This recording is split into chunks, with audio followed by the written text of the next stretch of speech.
de 2020, foi publicado o Decreto Legislativo número 6 do Senado Federal, que decretou, por meio de solicitação da Presidência Nacional, o estado de calamidade pública em virtude do Covid-19.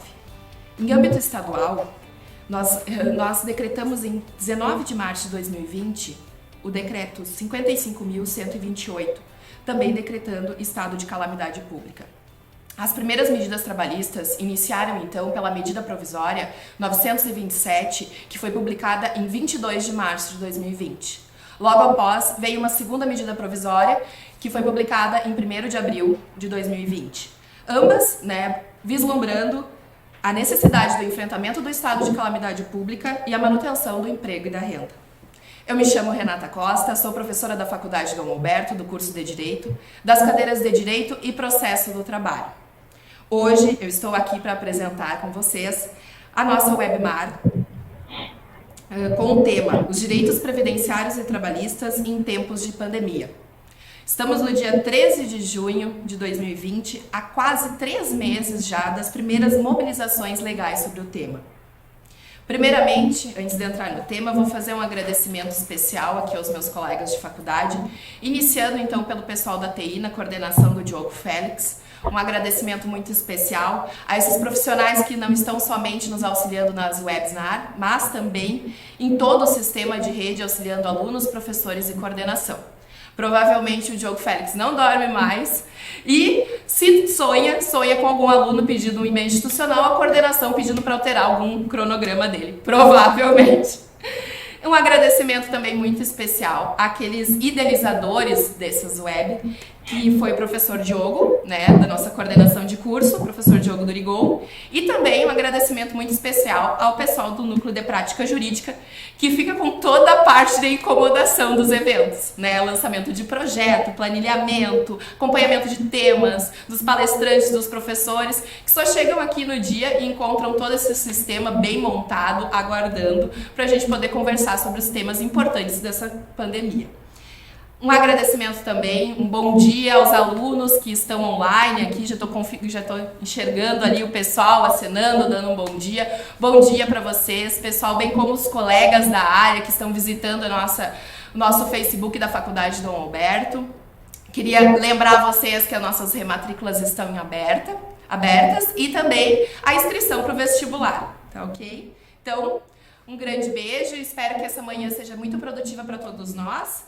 E agora, já cumprimentei o pessoal da casa, vou cumprimentar então o nosso convidado especial, que vai tratar sobre o tema do direito do trabalho. Dr. Almiro de Almeida, juiz do trabalho de Santa Cruz do Sul, titular da 2ª Vara do Trabalho, professor e doutor em Direito do Trabalho pela USP. Bom dia, Dr. Almiro. Bom dia, Renata. Bom dia a todos que estão nos acompanhando.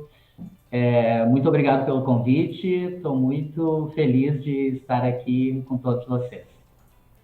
A gente que agradece, doutor Almiro, o pronto atendimento ao nosso convite, é sempre um prazer tê-lo aqui na nossa casa.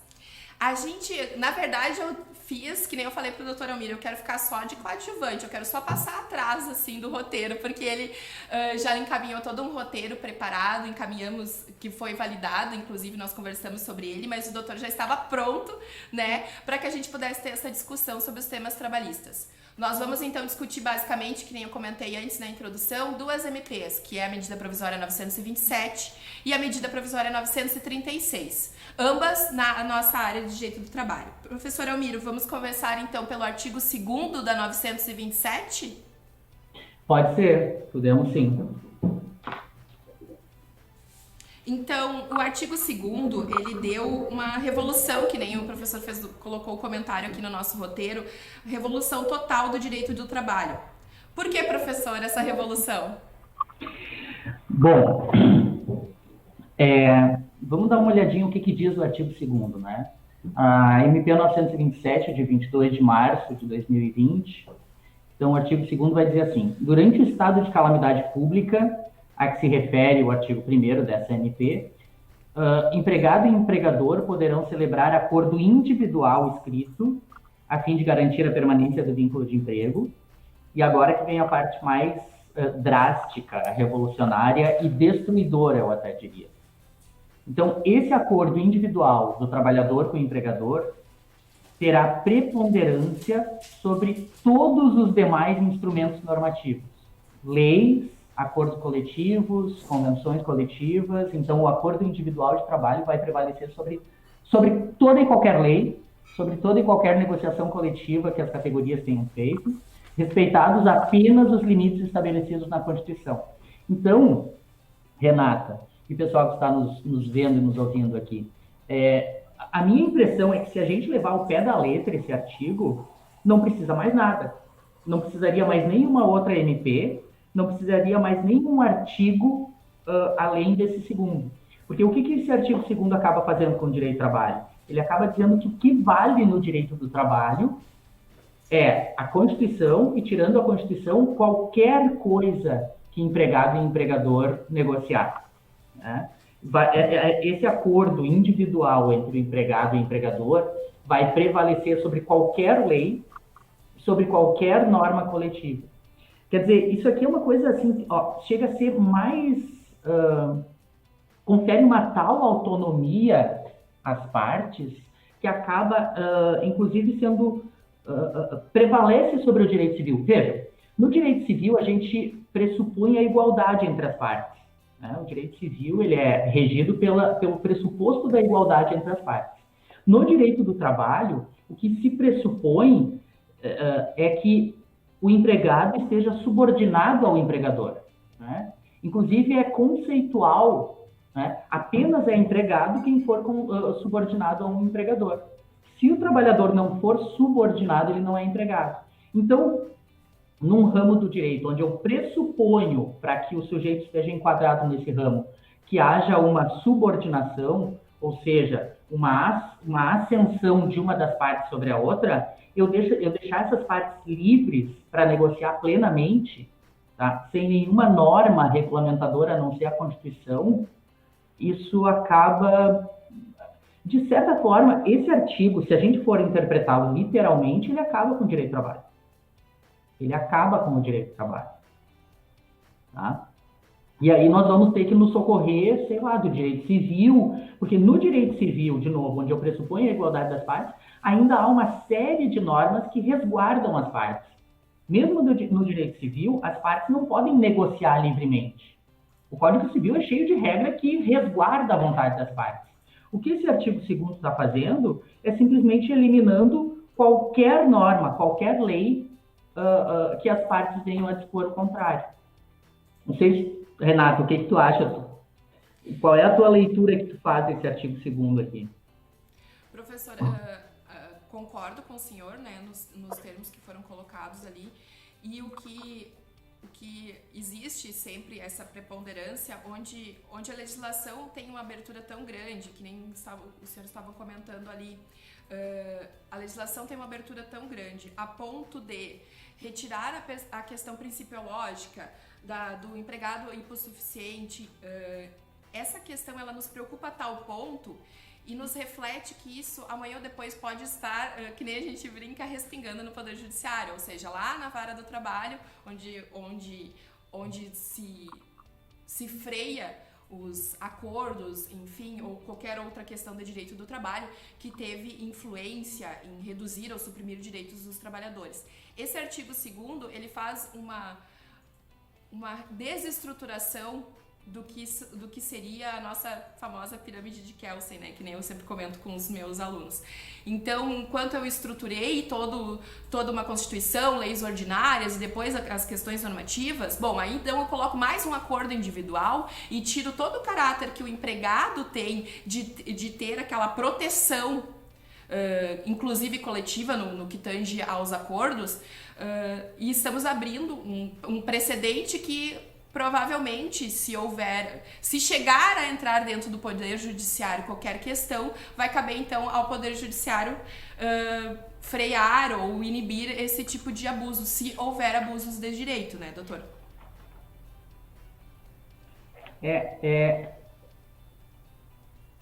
Oi? Oi, tá me escutando, doutor? Tô escutando. Tá. É interessante que teve uma série de adins, né, tratando desse artigo, mas o STF até liminarmente declarou a inconstitucionalidade de outros dispositivos, mas desse segundo não, ele não declarou a inconstitucionalidade. Mas assim, esse artigo, ele sozinho, no meu modo de ver, ele acaba com todo o direito do trabalho. Né? Não é à toa, não é por acaso que o princípio fundamental do direito do trabalho é o princípio da proteção. Né? E uma das decorrências do princípio da proteção é a aplicação da norma mais favorável ao trabalhador. Né? Quer dizer, esse artigo aqui, ele acaba tanto com a ideia do princípio da proteção, quanto a norma mais favorável ao trabalhador.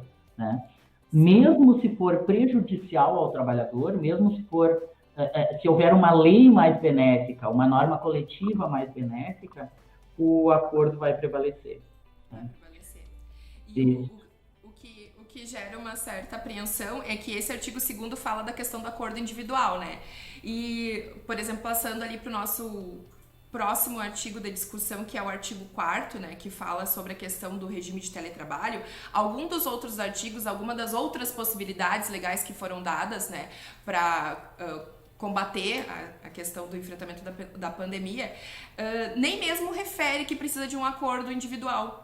Porque dispõe que é a critério do empregador, ou seja, não há necessidade de firmar um acordo individual. Tanto esse artigo 4º, que fala dos limites, olha, eu posso alterar o regime do trabalho do meu trabalhador de presencial para o teletrabalho, que já havia uma previsão, né, dentro da CLT, no 75A, já havia essa possibilidade de teletrabalho. Então, o que esse artigo está possibilitando? Que como o meu funcionário, como o meu empregado não vai conseguir manter a atividade presencial, então ele vai para o teletrabalho. E o final do artigo remete o seguinte, que é independente da existência de acordos individuais. Então, vai além do que está o próprio artigo 2º, que libera os acordos individuais para tratar das matérias. Nesse específico do artigo 4º da 927, né, doutor, faz a referência que independe do acordo, inclusive, é só um critério do empregador. Isso, exatamente. Na verdade, o que a gente tem aqui, né, essa medida provisória 927, ela vai tratar de 8 temas. Né? O artigo 3º ali elenca 8 temas. Um desses temas é o teletrabalho, e na verdade que já tinha sido tratado pela reforma trabalhista. Né? A reforma trabalhista de 2017 inseriu o teletrabalho na legislação brasileira, né? Expondo, estabelecendo que o trabalhador não teria direito a horas extras. Isso é uma questão bem interessante, porque aqui acaba violando, no meu modo de ver, a própria Constituição. Que a Constituição estabelece direito à limitação da jornada, lá no artigo 7º, estabelece direito a repouso semanal remunerado, estabelece direito a horas extras e a adicional noturno. Né? E o teletrabalho, já vindo com a reforma trabalhista, em 2017, retira todos esses direitos do trabalhador ao alterar o artigo 62 da CLT. Agora vem a medida provisória e parece que intensifica esse prejuízo ao trabalhador ao estabelecer que o teletrabalho, como tu bem disse, Renata, pode ser unilateralmente imposto pelo empregador. Né? Porque lá, na reforma trabalhista de 2017, ainda precisaria da anuência do trabalhador. Né? Sabendo-se que se trata de uma perda de vários direitos, como esses que eu falei, né? Intervalos, hora extra, adicional noturno, sabemos que se trata de uma perda de vários direitos, mas, por outro lado, pode trazer um benefício ao trabalhador de não ter que sair de casa. Né? A reforma trabalhista de 2017 criou esse instituto do teletrabalho na legislação brasileira, mas condicionou a um aceite, pelo menos, a um acordo do trabalhador. Agora, a MP 927 vem e, de certa forma, intensifica o prejuízo ao trabalhador ao estabelecer que ele pode ser unilateral, pode ser imposto de forma unilateral pelo empregador. Né? Basta apenas uma antecedência mínima de 48 horas, que é muito pouco mesmo, e ele pode ser imposto. Então, é verdade, é uma intensificação até do artigo 2º, né? Porque o artigo 2º ainda exige um acordo de vontades, aqui não. Aqui ele é imposto unilateralmente pelo empregador. E as questões ali também, né, doutora, além desses 40, quais são os requisitos, então? É um critério que é do empregador, né, esse transpasse, essa passagem do regime de trabalho do presencial para o teletrabalho. Que nem o senhor comentou ali, eu concordo, em várias questões ela vai ser benéfica ao trabalhador, porque ele vai precisar ficar em casa no período, é um período que, né, é questão de saúde, enfim, mas também existe a questão dos equipamentos, né, que eu até ia comentar sobre isso.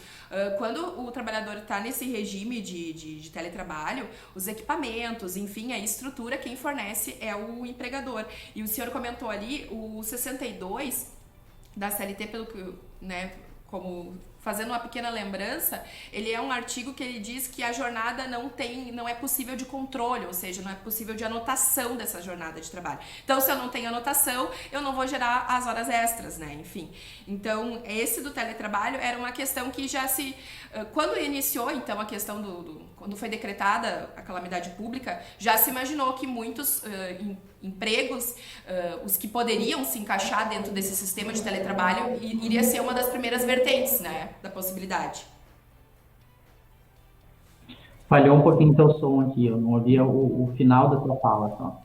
No final da minha fala, doutor, eu comentei que o teletrabalho, logo que abriu o estado de calamidade pública, logo que ele foi decretado, já existia essa vertente que o primeiro posicionamento, a primeira corrente, seria a passagem dos trabalhadores que poderiam passar do presencial para o teletrabalho para manter os empregos, né? Uhum, uhum. Isso aí. A questão é que com a reforma trabalhista havia necessidade de um acordo de vontades, né? O que Sim. aqui acabou sendo retirado. E é interessante também, né, nas aulas que eu dou, eu sempre trato de uma forma crítica e questiono a aplicabilidade desse artigo 62, né? Porque lá no artigo 62 diz que não terão direito a todos os direitos que... Não é só que perde o direito à hora extra, né? Todos os direitos que envolvem a duração do trabalho, ou seja, hora extra, adicional noturno, repouso, intervalos intra e entre jornada, todos esses direitos são excluídos desses trabalhadores, né? Lá no artigo 62 fala trabalhadores que exerçam atividade externa incompatível com a fixação de jornada. Mas aí a gente pode questionar, além da inconstitucionalidade, né, que a Constituição Federal não autoriza a lei a retirar, a excluir esses trabalhadores, além da incondicionalidade, a gente pode questionar qual tipo de atividade hoje não seria passível de controle. Sim. E mais, a CLT não fala nem em controle, fala em fixação de jornada, mas tudo bem, a doutrina lê controle ali onde está escrito fixação. Mas qual atividade não seria passível de controle? E principalmente esse teletrabalho, né? O teletrabalho é o trabalho remoto com meios tecnológicos, né? Como é que não é passível de controle? Ou seja, as empresas acabam escolhendo não controlar a jornada. E aí a gente vai para as audiências, né, na Justiça do Trabalho, e os advogados tentando provar se havia controle ou não. Mas espera aí, se há possibilidade de ter controle, se eu quero provar se havia controle ou não, é porque há possibilidade de haver controle. E se há possibilidade de haver controle, não se aplica a norma, né? Não se aplica a norma do artigo 62, o inciso 1 lá, para atividades externas. Né? Que não se confunde com teletrabalho, vamos deixar isso bem claro também. Atividade externa é aquele pessoal, por exemplo, os vendedores, né? Que vê... Interessante, uma outra questão, olha só, Renata. Sim. Até 2015, 2012, eu acho que foi, os motoristas de caminhão eram considerados uma atividade externa, tá? Incompatível com a fixação de jornada. Em 2012 foi editada a Lei dos Motoristas, tá? E a Lei dos Motoristas criou uma tecnologia inovadora que pôde controlar a jornada dos motoristas de caminhão. Sabe qual tecnologia é essa? A papeleta. Em 2012 veio a lei e diz, o motorista pode anotar a jornada de trabalho no papel, e aí vai ter o controle da jornada. A partir de 2012, a lei fez com que não fosse mais impossível controlar a jornada de trabalho dos motoristas. Então, a gente vê que é muito mais uma vontade de aplicar ou não a Constituição, né, do que uma impossibilidade de controle. Aqui o teletrabalho é a mesma coisa, né? Claro que é possível o controle da jornada e claro que é possível remunerar as horas extras desses trabalhadores. Na verdade, o que se tem é uma vontade de não fazê-lo, né? Ainda mais esses trabalhadores que trabalham com meios tecnológicos. né? Com muito mais razão. E aí a questão do teletrabalho, que alguns confundem com home office, tem um outro problema que se intensifica, que é o que a gente chama de direito à desconexão, né? Como esses trabalhadores acabam trabalhando em casa, eles acabam misturando as horas de lazer com as horas de trabalho e como cada vez mais o trabalho exige de nós, né, até pelas tecnologias que avançam, né, as tecnologias, em vez de nos dar mais tempo, parece que nos tiram mais tempo, então a gente acaba perdendo assim, a desconexão com o trabalho. A gente acaba o tempo todo estando conectado ao trabalho.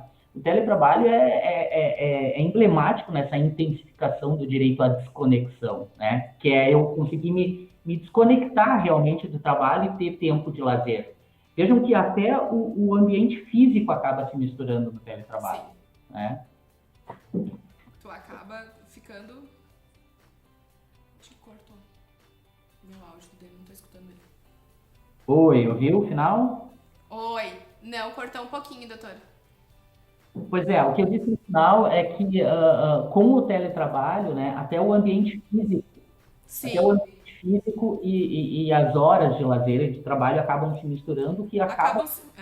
acaba fazendo o trabalhador perder mesmo, né, a sua possibilidade de lazer, ou se não perder totalmente, pelo menos limitar bastante a possibilidade de lazer e de convívio familiar. Que reflete na saúde depois, né, doutor Almir? Exatamente. E aí também tem uma questão interessante aqui, né, que deixa eu ver qual é o artigo aqui. Do que o senhor... Acho que é o quarto mesmo, acho que é o parágrafo quarto ali. Não, o parágrafo terceiro, né? Da Que vai, infraestrutura? vai tratar da responsabilidade da responsabilidade das partes, né? Pelas questões de doença do trabalho e acidente de trabalho no teletrabalho. O que é importante aqui a gente registrar, mesmo questões de responsabilidade sobre aquisição de equipamentos, né? Questão de Sim. responsabilidade sobre doença e acidente. O que é importante a gente registrar aqui é que o artigo 2º da CLT não foi revogado, ele não foi alterado. Ou seja, na relação de trabalho, continua o empregado sendo responsável por fornecer a força de trabalho e o empregador responsável por fornecer todos os equipamentos, né? E o responsável pelos riscos da atividade, né? Então, assim, como o home office, o teletrabalho, traz riscos grandes sob o ponto de vista da questão ergonômica, né?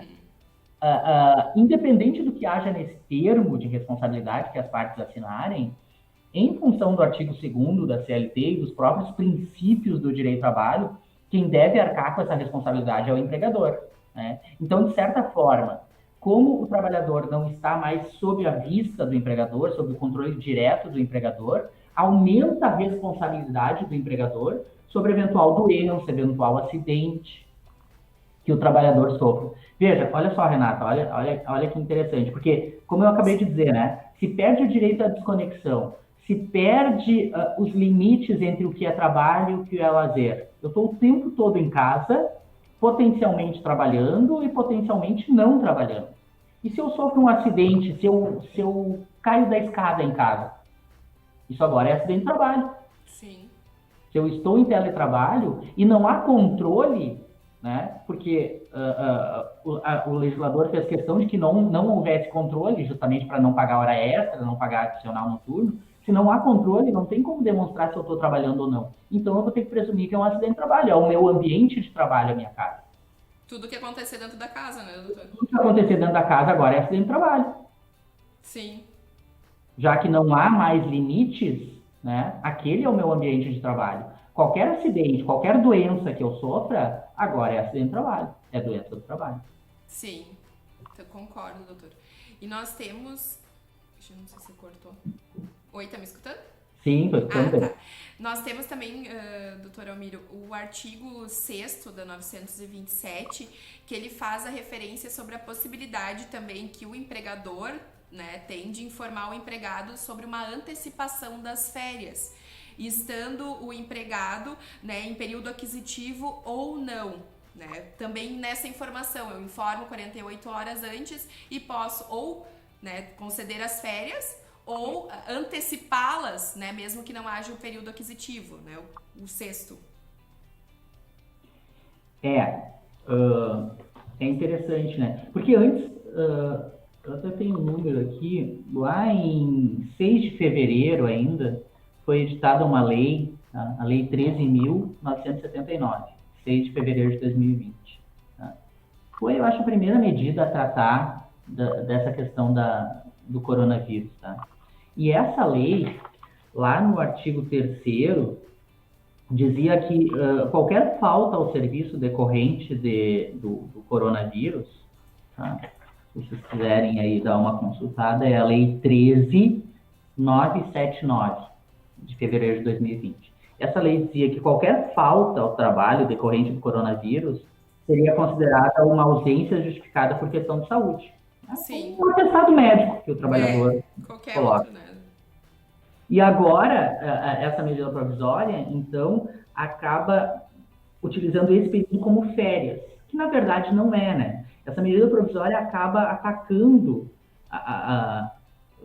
tá bem, se entende das dificuldades da empresa, é necessário ponderar isso, né? Mas ela acaba, de certa forma, atacando de tal forma o Instituto das Férias que acaba desconsiderando, desconstituindo o próprio Instituto. Porque, vejam, eu vou ter antecipação das férias de período aquisitivo que potencialmente nem iniciou ainda, né? Se eu for pegar o artigo 6º, parágrafo 2º, trata da antecipação de períodos futuros de férias, tá? Que ainda nem iniciou. Além de antecipar períodos futuros de férias, vejam, e pior, né? Em um período que, na verdade, não é férias, né? Porque, primeiro, nós estamos vivendo um isolamento, uma impossibilidade de convivência, inclusive com nossos familiares, não seja um núcleo familiar mais próximo. Então, eu não posso viajar, eu não posso nem visitar meus parentes. Ainda, continuando, né? Tem a questão de a antecedência das férias ser de apenas 48 horas, e não 30 dias antes, ou seja, Sim. acaba com a minha programação de férias. Né? O pagamento das férias ele não é antecipado, né? Ele é postergado. Né? Então, quer dizer, toda aquela finalidade de descanso, de lazer, de cultura, e até mesmo a finalidade econômica das férias, que é fazer circular mais dinheiro nas férias. Né? Por que o trabalhador recebe antes as férias? Para gastar. Para gastar, né? Para gastar. Então, assim, até isso se perde, né? Até a finalidade econômica das férias. E o terço de férias, se a gente for olhar lá o artigo 8º, né? Terço de férias, o adicional de um terço de férias vai ser pago lá em dezembro, com o 13º salário, né? Então, assim, realmente é uma afronta ao Instituto das Férias que descaracteriza todo o regime, né? E a questão, doutor, também ele, porque o regular das férias é que nem o senhor tinha comentado, o empregador informa, né? Existe a informação 30 dias antes para a organização. O pagamento das férias geralmente é um salário, né, antecipado, e mais esse 1/3 de férias. O que acontece? A medida provisória veio e disse que esse 1/3, que é a verba indenizada das férias, ele pode ser pago ali, que nem o senhor comentou, até o 13º, até o dia 20 de dezembro ali. E o pagamento desse mês de trabalho, desse mês adiantado não existe. Vai ser pago no próximo 5º dia útil, né? Então, existe... O pagamento não é como é regular, a concessão não é como o senhor comentou, regular, porque na verdade eu estou adiantando um período que é para descanso e na verdade o isolamento é uma questão imposta, mas a gente tem aquela contrapartida também, que muitas das empresas estão se mantendo no mercado em virtude de algumas dessas medidas. Por quê? Porque se não existe aquele sobrecarregamento do próprio sistema, mesmo que eu dê as férias e elas não estejam sendo gozadas como deveriam, pois deveriam estar sendo utilizadas, que nem o senhor comentou, para viagens, enfim, para abastecer o mercado de trabalho, é um período que nós estamos todos fora do sistema comum, né? Então as férias, o pagamento delas não é regular, né? Não é o regular que está dentro da CLT, a concessão não é, e nem o intuito férias, né? Isso aí. Acaba perdendo todo o fundamento. Isso aqui me lembra, Renata, um estudo que eu fiz da origem das férias, né? As férias, é interessante, faz 95 anos esse debate. Em 1925 foi que surgiu as férias no Brasil. 1925. A lei entrou em vigor, o decreto entrou em vigor em 1926. tá? Um decreto legislativo, se não me engano. E era interessante, os empregadores, né, foram muito contra. Eram 15 dias de férias quando surgiu. Tá? E o argumento dos empregadores, um argumento bem interessante da gente recuperar, eles diziam assim, ó, que os dias mais produtivos da semana eram terça, quarta e quinta-feira. Tá? Porque na segunda-feira o trabalhador vinha de um final de semana que não se sabe como ele passou esse final de semana, então ele não começava produzindo muito bem, e na sexta-feira ele já estava, sábado, ele já estava com a cabeça no final de semana. Então os empregadores diziam assim, se 1 ou 2 dias na semana já causam esse problema na produção, imaginem se a gente deixar os trabalhadores 15 dias sem trabalhar. Né? Imagine o que isso vai acarretar na produção. E aí tinha um argumento muito interessante, que era assim, eles diziam ainda, tudo bem dar férias para quem trabalha no escritório, porque realmente o trabalho no escritório gera um desgaste mental, intelectual. Mas quem trabalha no que eles chamavam na oficina, nas fábricas, esse pessoal não precisa de férias, porque na fábrica a única coisa que desgasta é os músculos. E a mente fica tranquila, fica descansada. E os músculos, com uma noite de sono, tu recupera e tua mente está tranquila, está descansada, não tem motivo para esse pessoal sair 15 dias de férias. E, além do mais, eles discutiam, imagina esses trabalhadores das fábricas, os operários que eles chamavam, ficando 15 dias sem ir trabalhar. Eles vão beber, eles vão cair na vida e depois não vão mais voltar para o trabalho. Quer dizer, desfocava totalmente as reais finalidades das férias, né? Que é o convívio familiar, o lazer, a recuperação mais intensa da força de trabalho, que precisa de um tempo maior para isso. Sim. Então, os discursos desconsideravam totalmente as reais finalidades das férias. E aqui também, aqui o que a gente vê nessa medida provisória, tudo bem, precisa recuperar empresas, precisamos recuperar aquele negócio da morte do CNPJ, né? Mas a qual custo, né? E aqui também, essas medidas parecem desconsiderar totalmente a finalidade das férias. Né? As finalidades não estão sendo observadas aqui. E nós temos também, né, professor, aquela questão do... agora eu estava dando uma olhadinha ali no outro artigo que a gente vai comentar, sobre a questão do banco de horas, né? Sim. O banco de horas, ele, que nem a gente já imaginava também, quem trabalha na área já imaginava, porque o banco de horas é aquela questão onde o banco de horas positivo, né, que a gente chama, é aquele onde o trabalhador trabalha a mais e depois ele compensa as horas, ou seja, ele não trabalha aquelas outras horas posteriormente. E já havia um murmurim do surgimento do banco de horas negativo, né, doutora Almira? Sim, sim. Que aqui é o que a medida provisória acaba, então, possibilitando, né? Um banco de horas negativo. É interessante a gente perceber, assim também, ó, Renata, nenhuma dessas medidas ela é totalmente nova, né? O banco de horas surgiu, se não me engano, em 98, na década de 2000 ali. Ou final da década de 90 ou início da década de 2000 surgiu o banco de horas. Na verdade, assim, o que a gente vê, tá? Se a gente fizer se a gente parar para ter uma visão um pouco mais ampla do direito do trabalho, o que a gente pode ver é que desde o início do século XX, tá? 1888 a gente tem a abolição da escravidão, né? Aí, trabalho escravo, desconsideramos. Desde 1900, ali, começam uma série de leis criando direitos trabalhistas. A partir do ano de 1900, tá? 1903, 1904 é a primeira lei. Uma série de leis criando direitos trabalhistas. E a partir de 1964, né, que ocorre o golpe ou a revolução, dependendo do lado da história que se conta, né? Uma vez eu estava dando uma aula e eu falei no golpe militar, daí uma aluna levantou a mão e disse, não, professor, peraí, é revolução militar. É uma revolução que impediu que os comunistas ascendessem ao poder. Bom, tudo bem, depende do lado da história que está. Então agora eu aprendi, sempre ou eu falo golpe militar ou revolução. Mas o que importa é que a partir dali, de 1964 em diante, passa a ser editada uma série de leis que acabam por desconstruir tudo que havia sido construído antes. Tá? Então, de 1900 até 1964, então nesses 64 anos, nós temos uma construção do direito do trabalho, e de 1964 para cá, nós temos uma desconstrução das normas trabalhistas.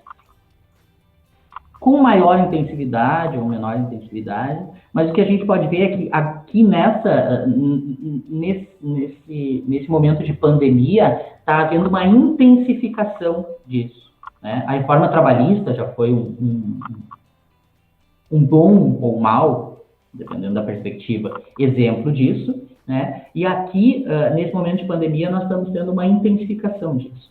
Tem um autor, só para nos situar um pouquinho, tem um autor que é o Yuval Noah Harari. Esse cara, ele é um historiador, ele é muito famoso, ele escreveu Sapiens, Homo Deus e 21 questões para o século XXI. Ele escreveu um texto sobre a pandemia, né? Claro que não tratando do direito do trabalho, mas serve muito bem para nós. O que ele diz, ele diz duas coisas bem interessantes. Que nesses momentos emergenciais, questões que normalmente na história levariam muito tempo para acontecer, aqui acontecem de uma hora para outra. Então a gente pode ver, por exemplo, que em um mês nós tivemos aqui o que nós estamos tratando hoje, né, 2 medidas provisórias que intensificam, né, a desconstrução de regras trabalhistas que vinham sendo desconstruídas aí por 60 anos. Né, por 60 anos, vinham sendo desconstruídas. Só que nesse momento de exceção, digamos assim, esse momento emergencial, ocorre uma intensificação disso.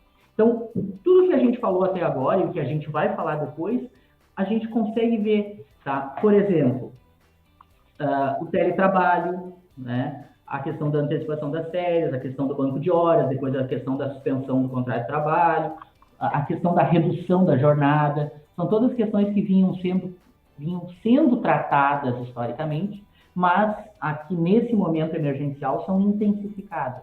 Então, por exemplo, tá? O banco de horas, que quando surgiu poderiam ser compensadas em até 4 meses.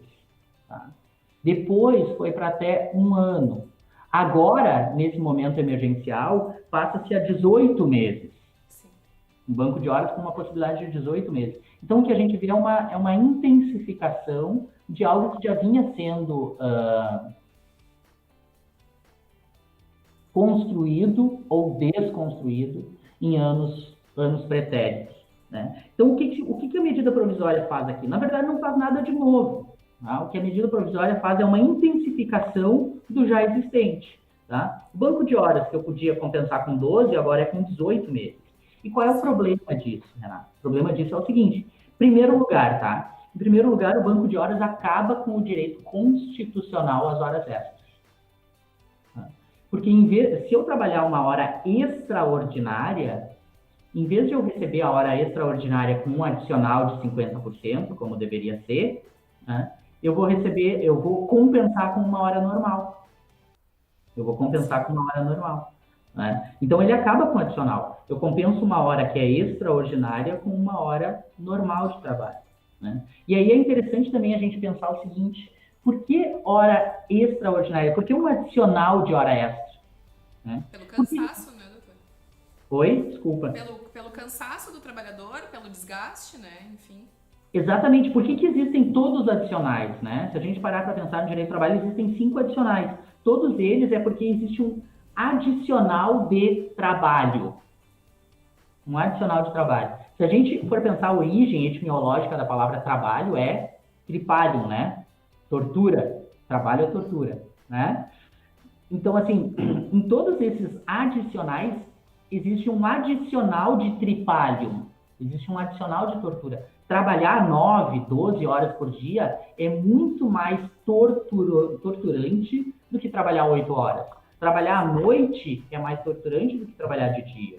né? Trabalhar num ambiente que faz mal à minha saúde é um adicional de tortura. Trabalhar num ambiente em que eu posso morrer a qualquer momento, em que eu corro perigo de vida, é um adicional de tortura. Então, para todos esses adicionais de tortura, existe um adicional de remuneração, que o banco de horas tira.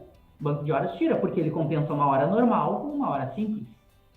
E além disso, tem uma outra questão, né? O trabalhador, quando ele faz hora extra ou quando ele trabalha, ele tem direito a receber o salário no mês seguinte, até o 5º dia útil do mês seguinte. O que o banco de horas faz? Se o empregador, e é uma escolha do empregador, não quiser pagar as horas, não quiser compensar, desculpa, né? Ele tem 18 meses para pagar a remuneração, é salário, pessoal, é salário. Tá? Ele vai ter 18 meses para pagar o salário do trabalhador, no que diz respeito a essas horas que foram para o banco de horas. Né? Então, tem uma série de problemas, eu até diria de inconstitucionalidades, né? Porque isso para mim é retenção de salário. E a Constituição diz que a retenção de salário é crime.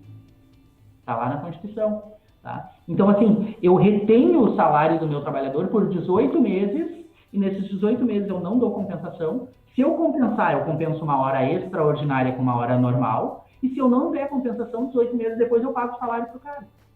Sim. E existe só o critério ali, né, doutora? Esse, no caso específico da compensação, ele abre a possibilidade, daí sim, não é somente uma informação, não é somente uma notificação do empregador. Daí nós temos que ter um instrumento, né? Ou nós teremos, então, o acordo individual, né? O acordo individual ou através de um acordo coletivo.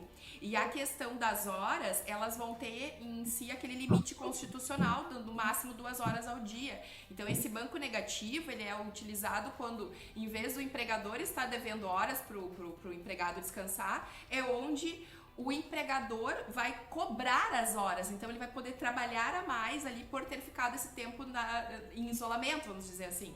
Isso. Exatamente. Exatamente. Aqui também, de novo, né, volta a ideia do acordo individual, porque até então precisava negociação coletiva, mesmo com a reforma trabalhista.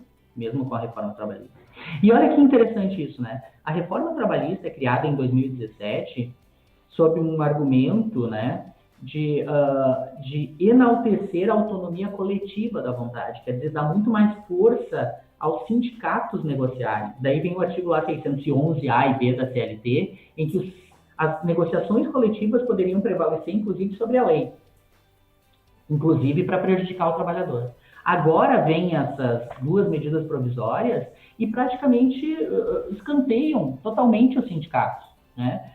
Várias medidas, como a gente está falando aqui, pode ser celebrado por acordo individual, sem a necessidade do sindicato. Isso, inclusive, foi objeto de uma DIN no STF, uma discussão no STF, que eu acho que a gente vai tratar um pouquinho depois, né? Sim. Mas então, vejam como mudou a figura aqui. A gente verifica até uma intensificação. Qual é o problema, né? Isso é importante, eu acho que isso é importante a gente perceber. Qual é o problema de deixar tudo para o acordo individual? Né? Já em 1848, Lacordaire fazia uma fala na Catedral de Notre Dame. O Lacordaire diz uma frase que para mim resume tudo, pode resumir o direito do trabalho. O direito do trabalho em uma frase. A frase do Lacordaire é a seguinte: entre o forte e o fraco, a liberdade escraviza e a lei liberta. Tá? Se eu coloco empregado e empregador para negociarem livremente, de forma individual, onde um está subordinado ao outro, um depende do outro para viver, para ele e para sua família viver economicamente, né? Principalmente em momentos de grande desemprego, eu deixo uma ampla liberdade. O que acontece?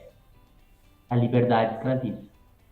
É necessário a lei quando há tamanha diferença, né? Então, essa frase do Lacordaire de 1848, para mim, é assim, ó. Como eu disse no início da nossa fala, né? Nem o direito civil, onde eu pressuponho a igualdade das partes, deixa negociar como quiser. Como é que o direito do trabalho vai deixar? Sim. Professor, eu vou lhe fazer uma proposta. Porque a gente tem aqui mais em torno de uns 12 minutos, né? E a gente quer abrir uns minutinhos para o pessoal poder fazer algumas perguntas. Vamos passar para a MP 936 e falar do critério da redução e da suspensão do contrato? O que o senhor acha? Pode ser. Só eu tô com um problema técnico aqui, não tô conseguindo ouvir. Ele não tá me escutando. O Diogo vai... E agora, professor? Diogo, help. Help. Tá, eu vou seguir, então eu vou apresentar.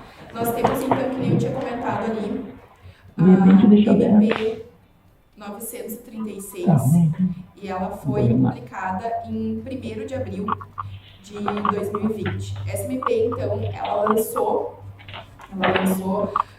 quesitos de suspensão e também redução da carga horária. Já no artigo 2º dessa MP, ela fala sobre o Programa Emergencial de Manutenção do Emprego. Então, qual foi o objetivo dela? A manutenção da atividade, do emprego. Nós temos no artigo 5º, então, ela vai falar especificamente que no inciso 1º do artigo 5º na 936 fala da possibilidade de reduzir a jornada de trabalho. E no inciso 2º vai falar da possibilidade de suspender esse contrato de trabalho. Né, professor? Isso aí.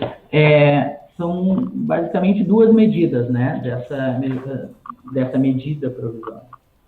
Se a gente pegar o artigo 2º ali, dela já diz, né, o objetivo é preservar empregos, garantir a continuidade, né, reduzir o impacto social, e as medidas são 3, né? Institui o benefício emergencial, autoriza a redução proporcional de jornada e salário e a suspensão do contrato de trabalho. Aqui, de novo, né, Renata, aquilo que a gente vinha falando antes. Em 64, olha como é interessante a gente pegar a questão de uma forma mais ampla, né? Em 64 é instaurado o regime militar no Brasil, tá? Em 65, no ano imediatamente seguinte, é editada a primeira lei no Brasil que autoriza a redução salarial. Tá? Em 1965 é editada uma lei que autoriza a redução salarial, mediante... Claro, não era um vírus, era um problema econômico, né? Uma crise econômica, então se autorizou pela primeira vez, em 1965, no ano seguinte à instauração do regime militar no Brasil, a redução de jornada mediante redução de salário. Só que, olha só, lá, naquela época, precisava norma coletiva, tá? E a redução, precisava a empresa comprovar que estava passando por dificuldade econômica, e a redução atingia no máximo 25% do salário do trabalhador. Tá? Aí passa todo o regime militar, vem a redemocratização. Em 1988, a Constituição Federal estabelece como direito fundamental do trabalhador a irredutibilidade salarial, salvo negociação coletiva. Então, na nossa Constituição está escrito, não pode reduzir o salário, salvo negociação coletiva. Tá? Vem agora essa medida provisória e estabelece a possibilidade de redução salarial, inclusive sem negociação coletiva, que para mim é uma clara afronta à Constituição, tá? Uma clara afronta à Constituição, só que o STF diz que não. O STF diz que não. Tá? Depois a gente pode tratar um pouquinho dessa questão do STF. E mais,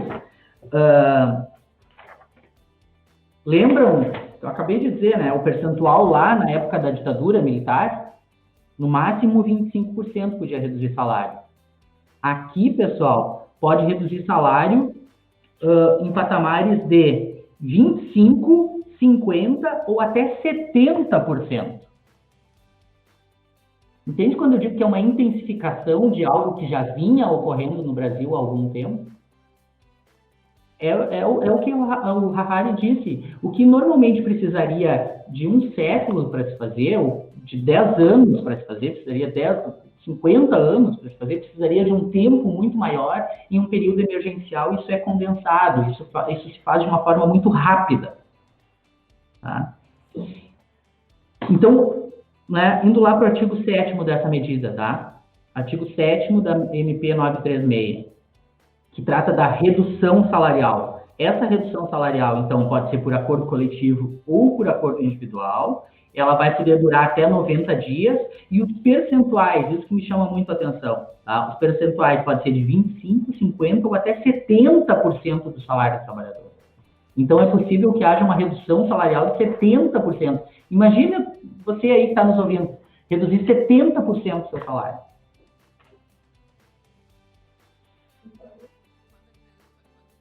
Então, vai complementar essa redução. Ele complementa com base no cálculo do seguro-desemprego, né? Que não é o valor do salário mesmo, é uma porcentagem, uma média dos 3 últimos salários.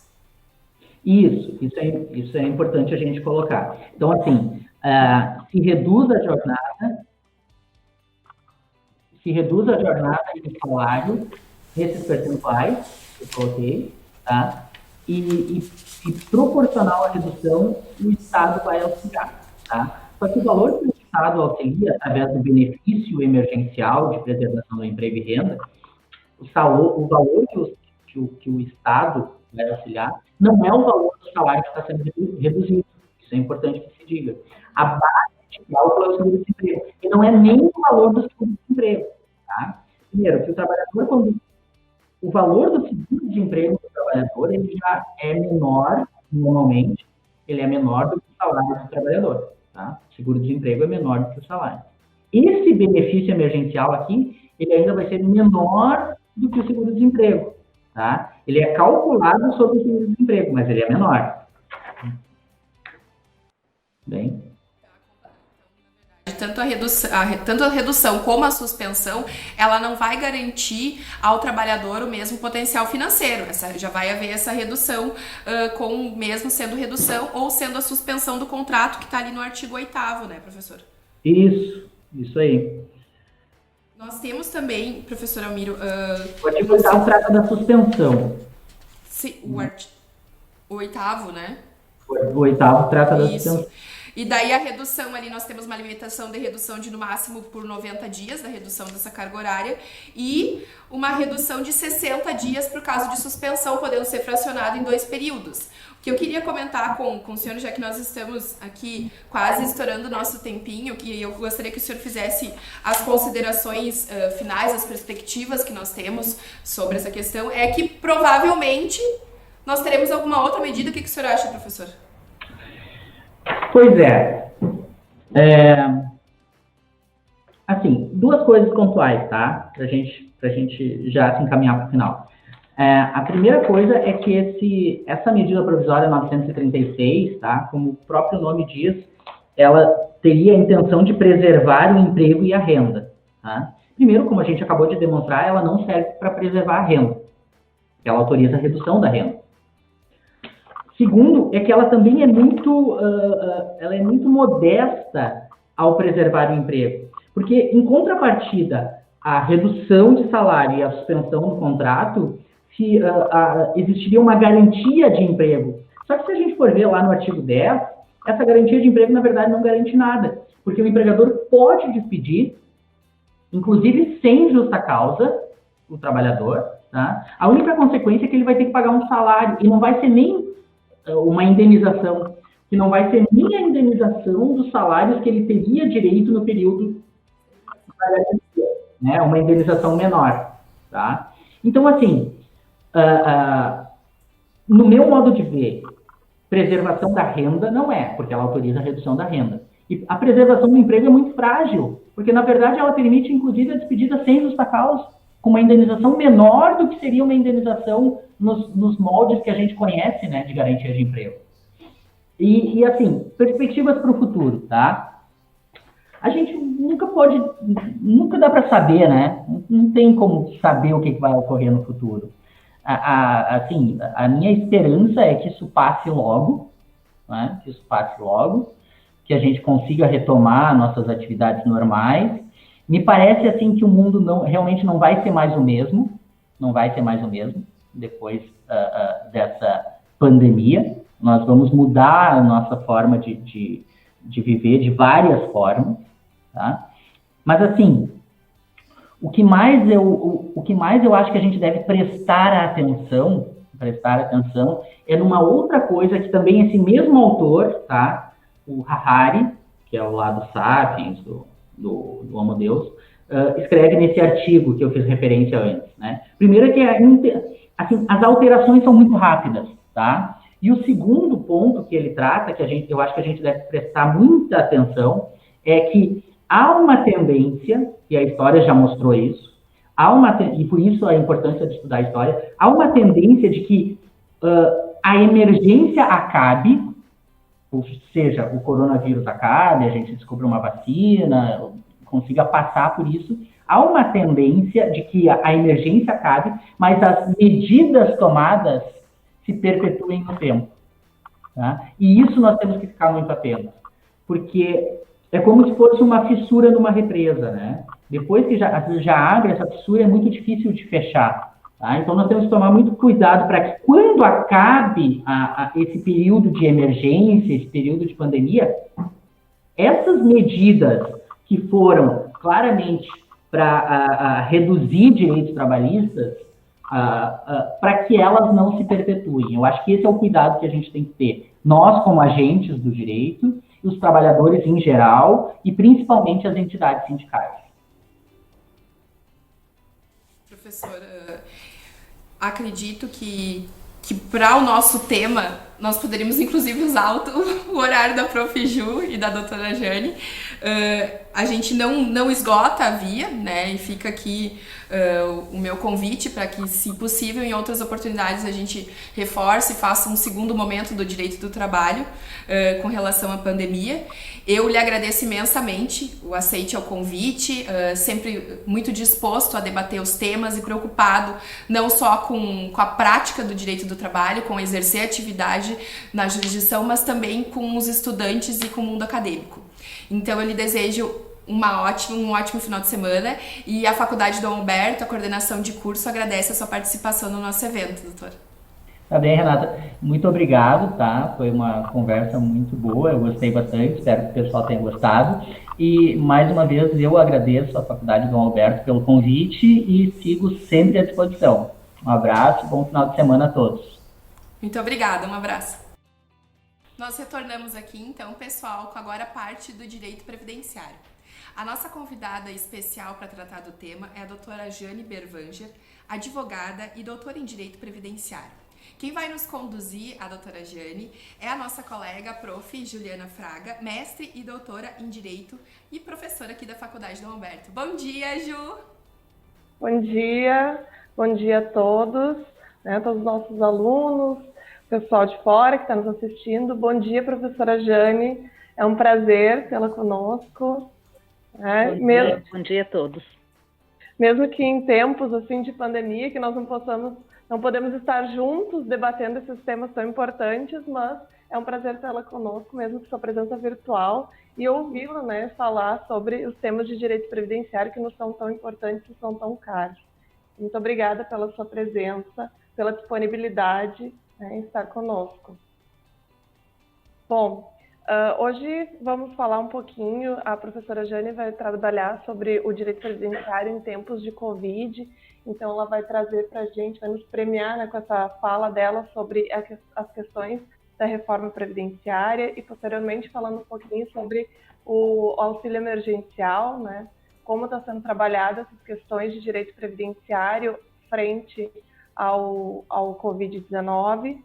E, posteriormente, eu vou fazer uma fala sobre a questão da relevância da proteção social, né, que nos parece que agora ficou mais evidente em razão dessa pandemia, porque da relevância de um sistema protetivo forte, né, em âmbito de prestação estatal. Tá? Então, eu passo a palavra para a prof. Renata e vamos seguindo. Eu vou acompanhar vocês ali, então, Ju. Eu acho que a doutora Jane pode ficar à vontade, ela é a nossa convidada, né, a nossa estrela de hoje. Então, doutora Jane, fique à vontade para iniciar a sua apresentação. Bom dia a todos. Bom dia às professoras Renata e professora Juliana. Quero agradecer a oportunidade de compartilhar algumas preocupações nesse momento, já que vem lá desde o ano passado e que agora, nesse momento de de pandemia acabam tendo um reforço importante. Então, vou começar aqui retomando um pouco a reforma da Previdência, porque a gente está aqui alguns meses após a reforma e talvez não estejamos falando tanto disso em função justamente da pandemia. Mas a pandemia é uma situação temporária e a reforma da Previdência permanece. Ou seja, as mudanças que foram feitas na Constituição Federal e que repercutem na legislação, que acabam implicando nos benefícios especialmente, vai ter efeito por muito mais tempo, por 10, 15, 20, 30 anos. Bem, para a gente poder falar do conteúdo em si da reforma da Previdência, antes é importante a gente fazer um retrospecto das razões pelas quais se propôs uma reforma da Previdência. Lá na exposição de motivos da proposta de emenda à Constituição 6 de 2019, dentre os motivos pelos quais o governo apresentou ao Congresso Nacional uma proposta de emenda à Constituição que modificava profundamente os direitos, os benefícios previdenciários, estavam as seguintes questões. Primeiro, que a reforma da Previdência viria a reduzir as desigualdades. Partia-se, naquele momento, o governo partia da constatação de que, apesar de um sistema previdenciário, não teria havido uma redução da desigualdade.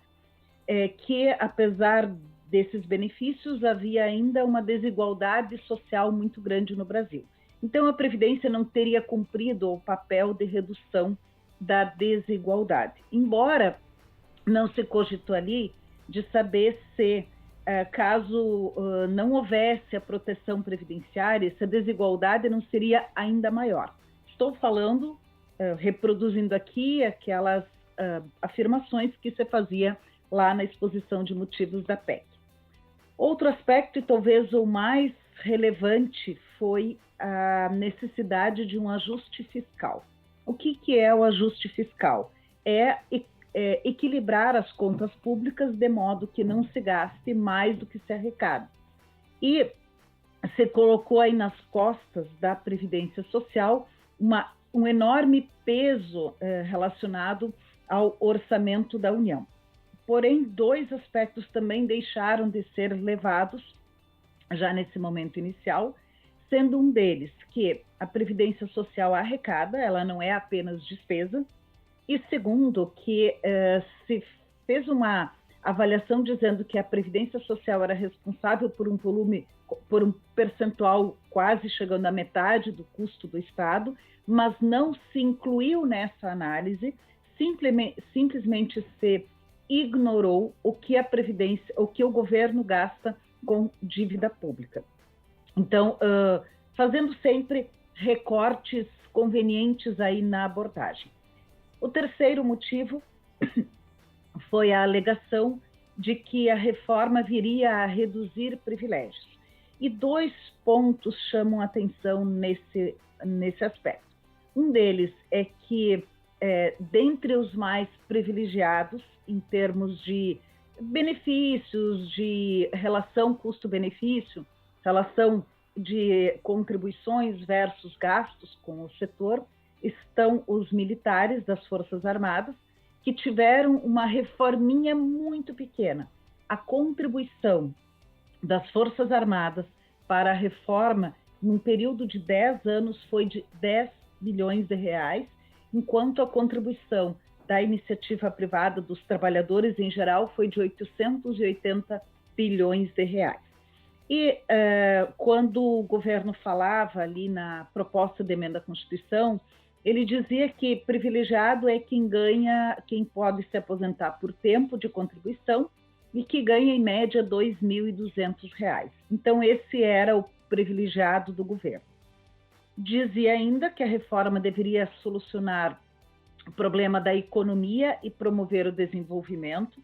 Por muitas e muitas vezes nós ouvimos a afirmação, assistimos entrevistas dizendo que após a reforma da Previdência, o mundo seria colorido, que tudo seria maravilhoso, que todas as pessoas teriam emprego, que o Brasil seria um país mega desenvolvido. Então, a reforma da Previdência, ela seria praticamente a solução para todos os problemas da humanidade. Essa foi a forma que foi vendida para o Brasil, a reforma da Previdência. Bem, no que a reforma foi aprovada, e ela foi extremamente profunda, mexeu em quase todos os benefícios da Previdência Social, no que a reforma foi aprovada. E as pessoas passaram a ter, a buscar benefícios e se deparar com as novas regras, passaram a perceber o que realmente tinha acontecido.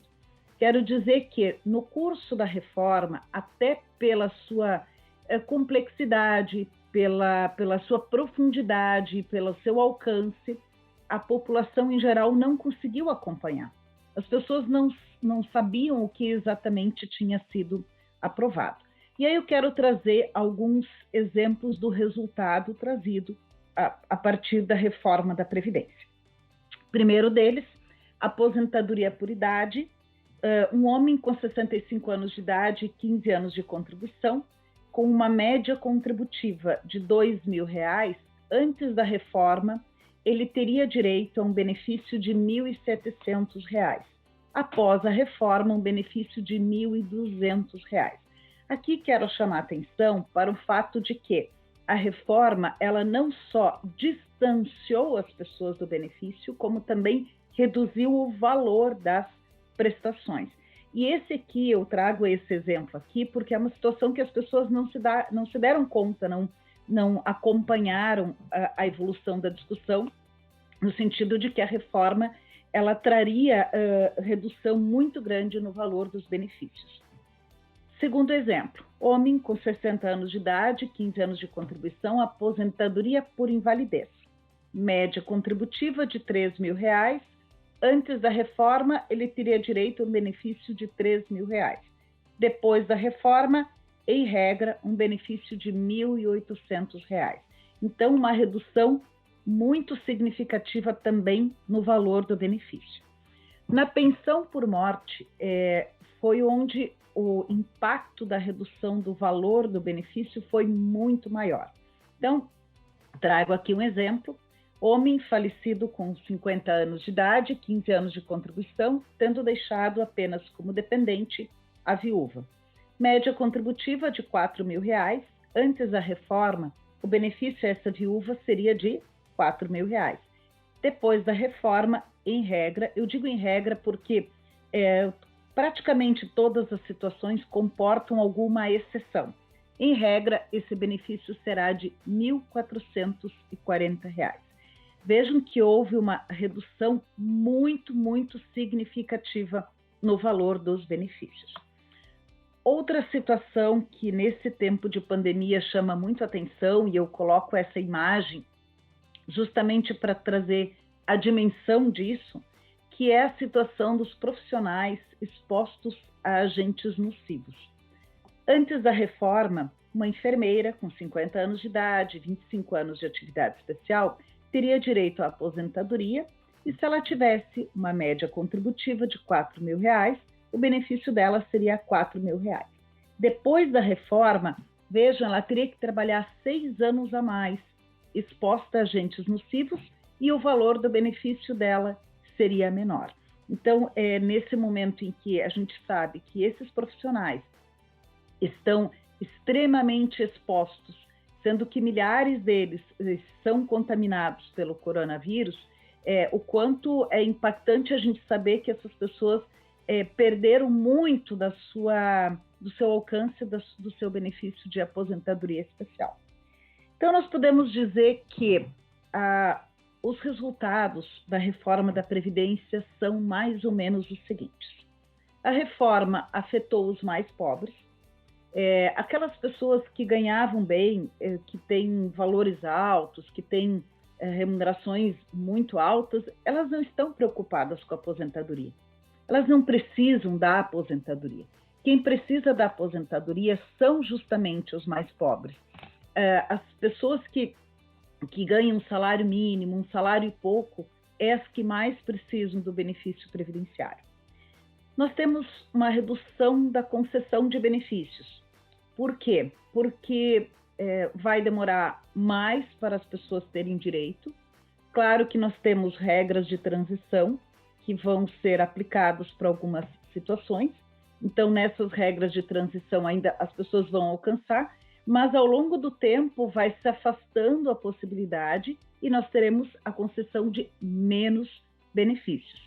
De menores valores, como eu já expliquei antes, o quanto reduziu, nós temos mais tempo para se chegar ao benefício, num momento, numa era, eu diria assim, em que o trabalho, vivemos uma situação de desemprego já há alguns anos, e agravado agora pela pandemia, mas mesmo que não houvesse essa situação, havia um desemprego muito grande. Então, a pessoa é desempregada, mas ela vai demorar mais tempo para chegar à aposentadoria. Então, isso é muito preocupante. Uma redução da arrecadação que decorre da reforma trabalhista. Nem a reforma trabalhista e nem a reforma previdenciária se preocuparam com ter uma melhora na arrecadação das contribuições para a Previdência Social. Não há efetivamente preocupação com isso.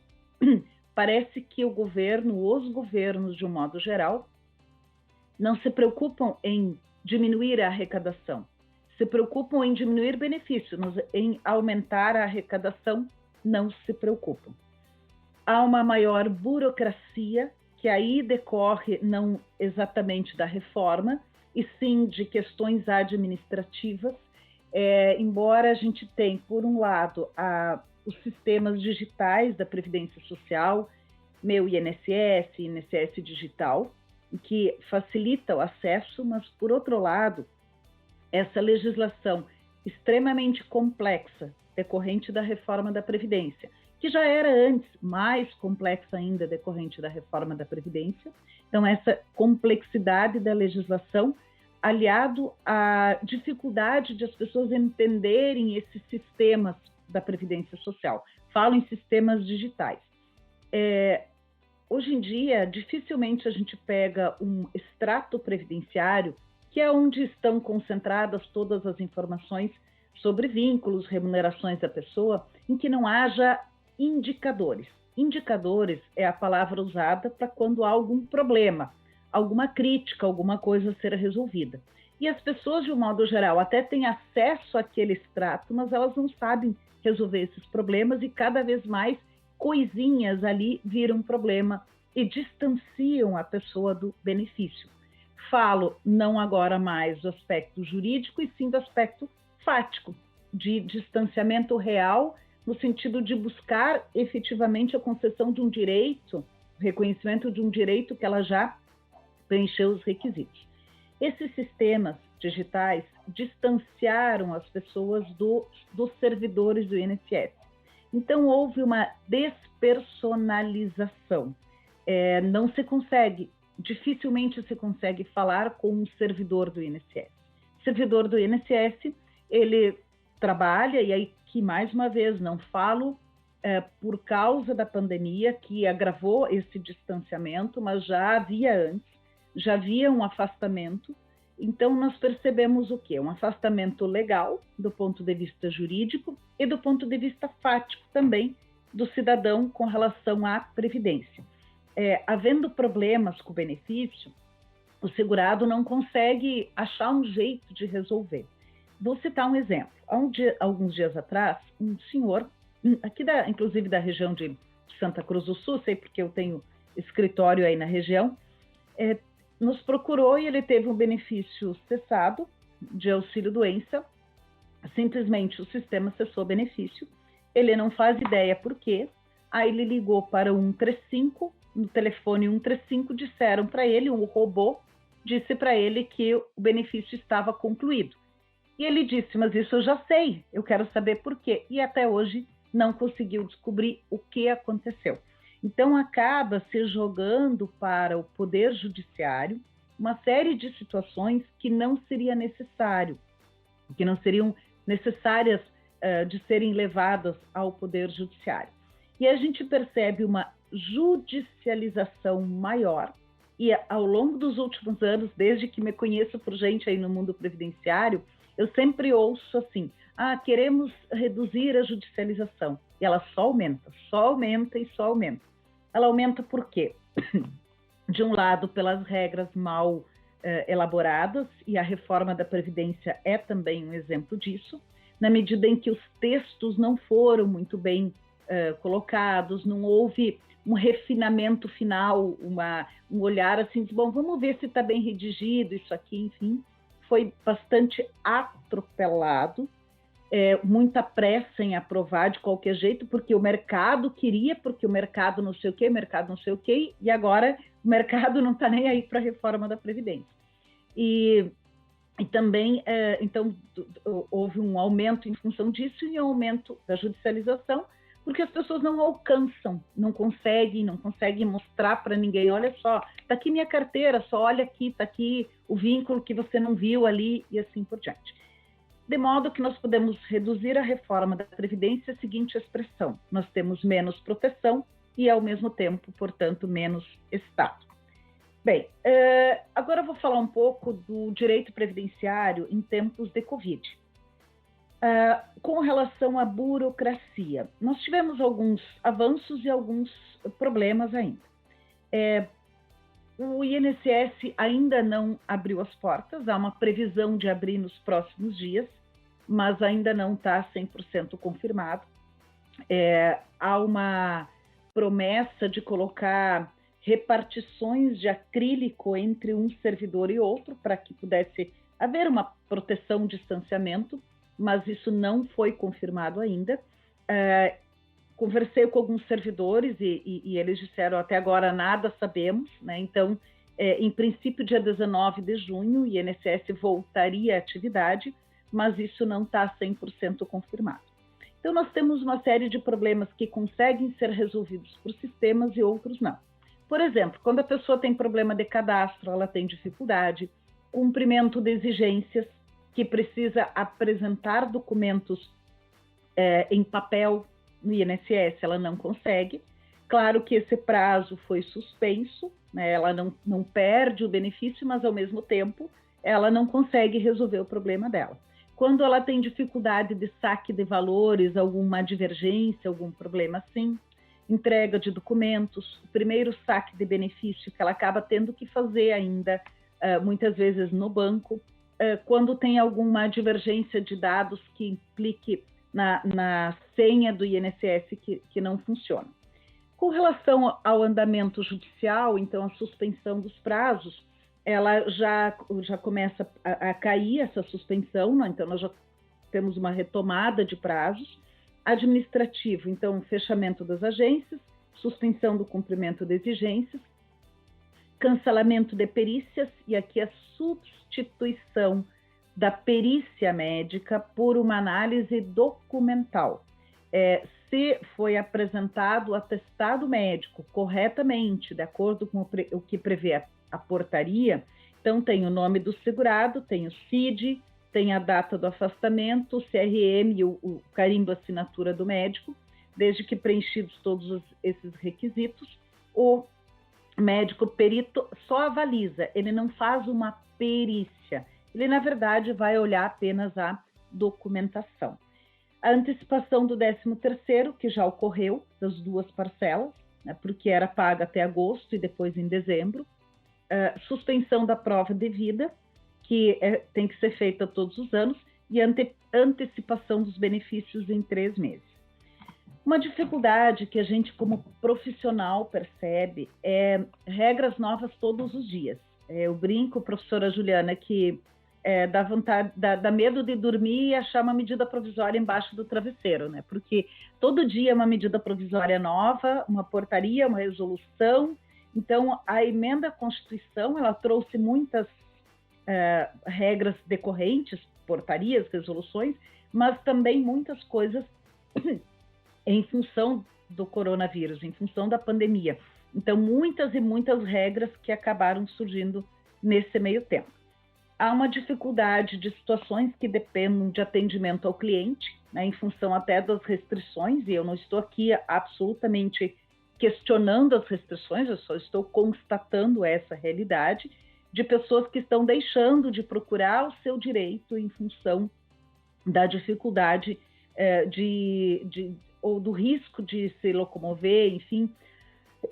Eu até posso citar um exemplo, eu estou com um escritório aberto em Candelária, Santa Cruz e Porto Alegre, e no interior abrimos antes, em função das regras locais, enfim, em Porto Alegre há menos tempo e só menos da metade da equipe está trabalhando, e as pessoas que eu atendi, que eu não queria ter atendido pessoalmente, né, não por mim, mas por eles, são pessoas todas com mais de 60 anos de idade. Então, até a gente diz assim, olha, quem sabe a gente faz uma videochamada, enfim, só que são pessoas que não são afeitas a esse tipo de procedimento. Então, são pessoas mais tradicionais, que querem olho no olho, conversar com a pessoa, ver a pessoa.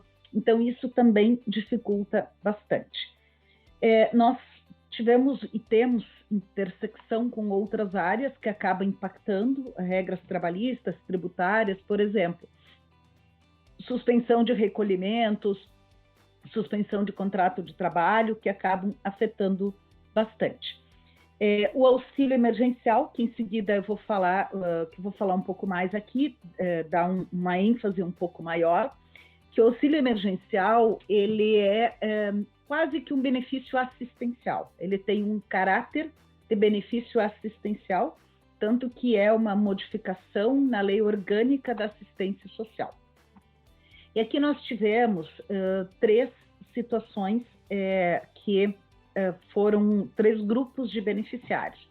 Os 2 primeiros são mais fáceis, aqueles cadastrados no CAD único e os beneficiários do Bolsa Família, e o terceiro grupo, que é mais complicado, que são os demais trabalhadores informais por autodeclaração. Aqui nós temos um grande problema.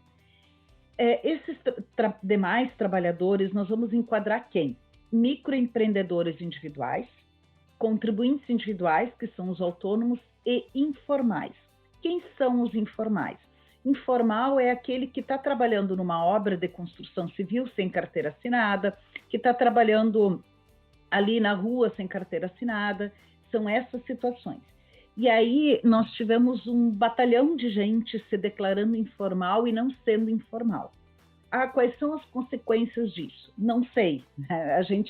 Porque logo no começo não havia aí uma preocupação tão grande com o cruzamento de informações, mas nós tivemos aí nos últimos dias notícias de que a Dataprev vai fazer cruzamento de dados, e a Dataprev é quem concentra a maior quantidade de dados hoje no Brasil, é a Dataprev.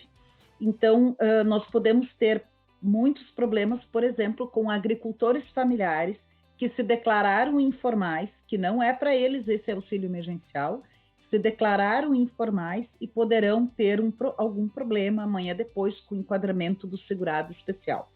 Esses agricultores familiares, chegou a ter um projeto de lei 873 que estendia esse benefício para esses agricultores familiares e para mais outras categorias, mas esse projeto foi aprovado na Câmara, foi aprovado no Senado e foi vetado pelo presidente da República.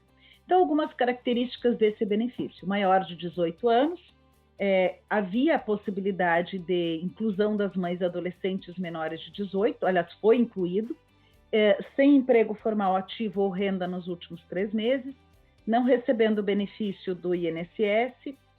Então, aquela pessoa que recebe benefício não tem direito, seguro-desemprego, benefício assistencial, enfim, exceto Bolsa Família, renda mensal inferior a meio salário mínimo ou per capita por membro da família, né, ou 3 salários mínimos para o grupo familiar, não ter recebido rendimentos tributáveis no ano anterior acima de R$28 mil e que exerça atividade como MEI, contribuinte individual ou trabalhador informal.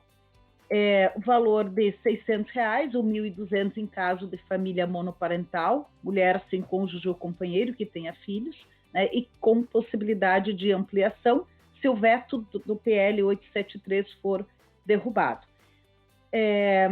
Tem alguns problemas que aconteceram aí nesse curso aí, a questão do CPF, enfim, chegou a ter uma decisão judicial que dizia que o CPF não seria necessário, mas depois essa decisão caiu e é necessário sim. O auxílio emergencial é pago por 3 meses, por enquanto, mas já se fala aí numa prorrogação num valor menor. O dinheiro é pago pelos bancos públicos, né, por meio de poupança digital. Quem tem conta na Caixa ou pode receber pela Caixa, né, é uma das hipóteses. Quando recebe qualquer benefício previdenciário, não tem direito.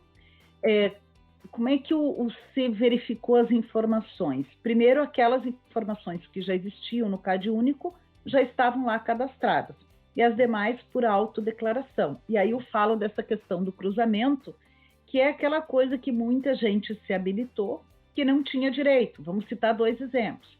Militares, que já tinham lá o seu soldo, sua remuneração, ou presos que também não tinham direito, porque não estavam exercendo nenhuma atividade. Recebendo auxílio emergencial, como fica a Bolsa Família? O auxílio substitui temporariamente e depois volta a ser pago o Bolsa Família. Quando muitas pessoas me perguntaram assim, que elas teriam pedido um auxílio-doença, pedido uma aposentadoria, qualquer benefício previdenciário, se isso impediria de receber auxílio emergencial. Não impede, mas, claro, são inacumuláveis. Então, se aquele benefício previdenciário, assistencial vier a ser concedido, depois deverá ser feita a compensação em algum momento.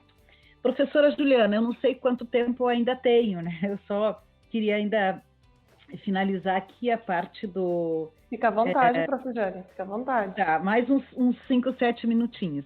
Tranquilo. E aí, uma coisa que vai se cruzar com o direito previdenciário, mas é mais trabalhista, uma preocupação de preservação do emprego e da renda, né, com algumas hipóteses de suspensão do contrato de trabalho, garantindo a continuidade das atividades laborais e empresariais e com a redução do impacto social decorrente dessas consequências.